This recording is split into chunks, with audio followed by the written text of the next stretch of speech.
About 6:15 p.m. Just had a good hard rain come down.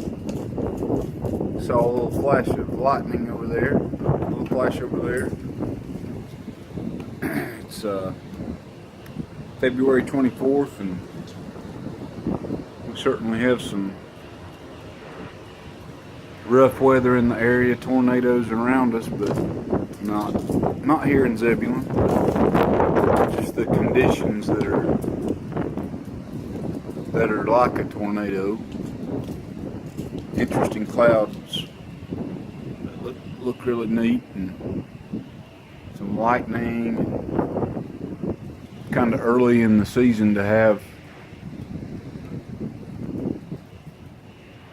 this and have 70-degree days, but pretty night. It's a nice evening. Feels good outside. I've got on a t-shirt. You can just kind of see how things don't look real stable. Most of the lightning's coming from this area. I bet we might get a good shot of some lightning here in a minute.